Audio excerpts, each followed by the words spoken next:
breaking news this morning: the search of former President Donald Trump's home at Mar-A-Lago in Florida.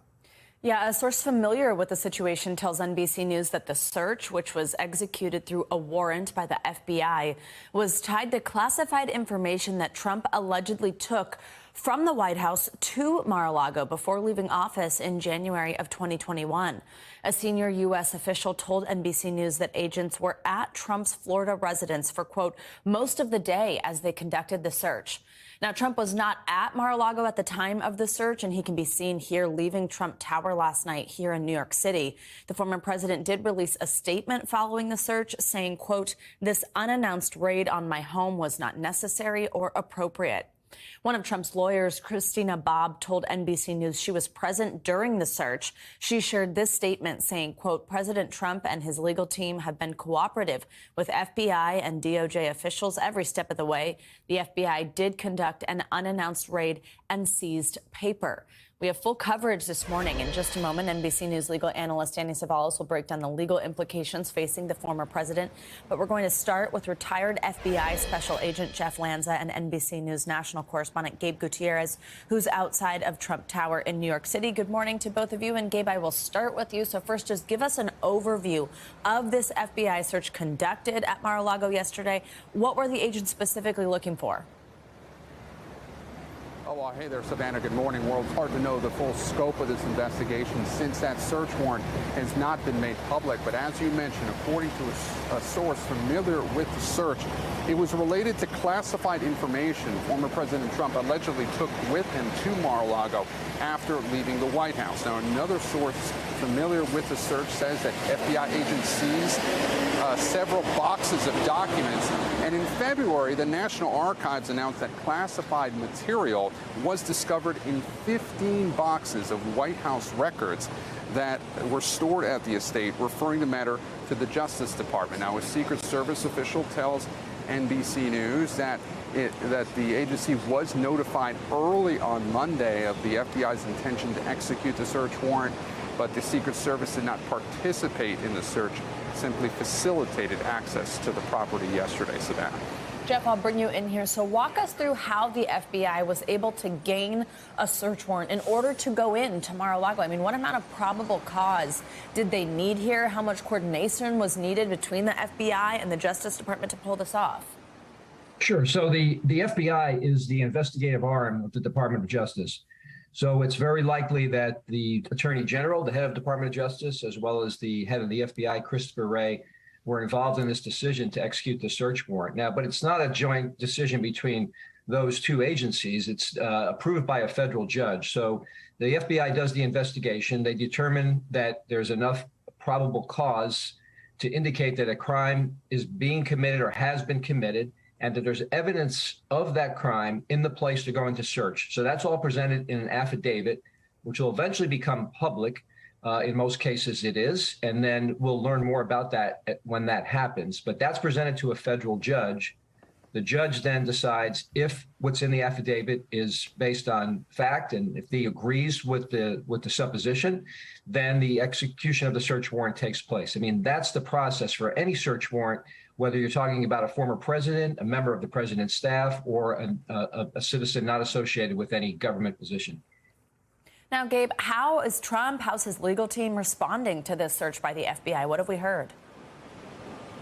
Well, Savannah, former President Trump was here at Trump Tower yesterday. He ignored shouted questions from reporters after this story broke during a tele-rally, though, for former Alaska Governor Sarah Palin. He called this a strange day and another day in paradise. And in a written statement that he put out just before 7 o'clock Eastern last night, he claimed that this search was unannounced. He called it a raid. He portrayed himself as a victim of political persecution, adding, they even broke into my safe. And the former president said it is prosecutorial misconduct, the weaponization of the justice system, and an attack by radical left Democrats who desperately don't want me to run for president in 2024.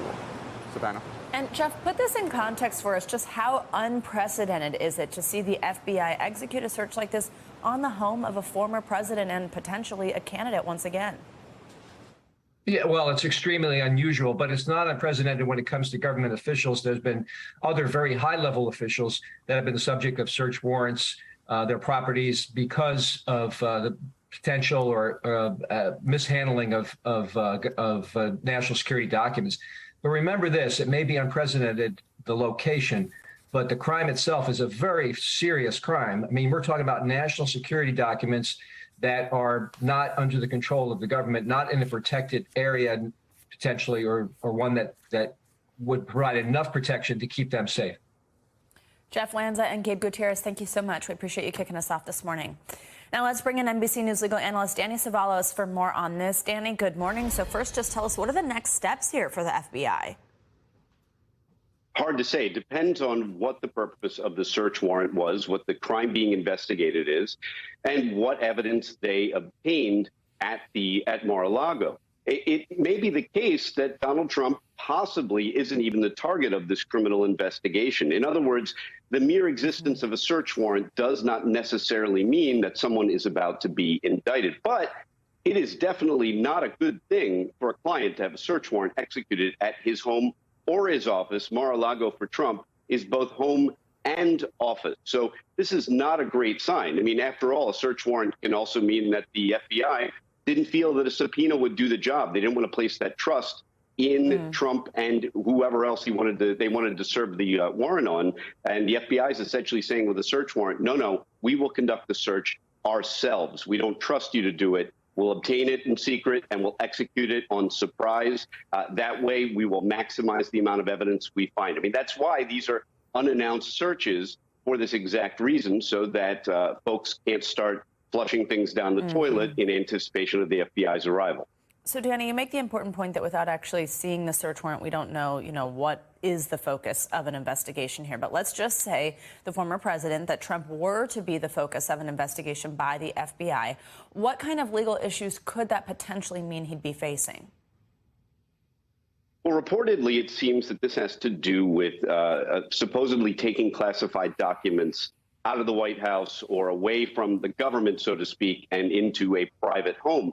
Now, the interesting thing is Trump, as president, could have declassified those documents, but there's a difference between declassifying them and physically taking them away from the government, from the White House. So merely declassifying them, had he done so, if there's some secret Post-it note with I hereby declassify these documents, that might not excuse the fact that they were taken away from the government. And of course, there are federal statutes that criminalize removing property from the government. They're very vaguely drafted, but they would cover taking a banker's box full of documents out of the White House, arguably.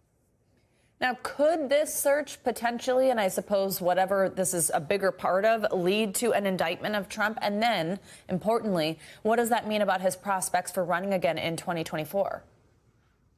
Could it potentially? Yes. Is it likely? That's really hard to say, because the search warrant could hypothetically be related to other information that doesn't directly implicate Trump. A search warrant is not a necessary precursor to an indictment. It is a good sign that there's criminal activity afoot, because the FBI had to demonstrate to a magistrate, to a federal judge, that it's more likely than not that evidence of a crime exists at that property. So it's a sign that the FBI thinks somebody did something wrong. It doesn't necessarily mean Trump is that somebody, but of course, Mar-a-Lago is his office. It is his home. And if it was classified documents from the White House, he is or was the White House at one point. So you can draw inferences at this point, but until we know for sure, it's a difficult business to ascertain exactly what crimes are being investigated.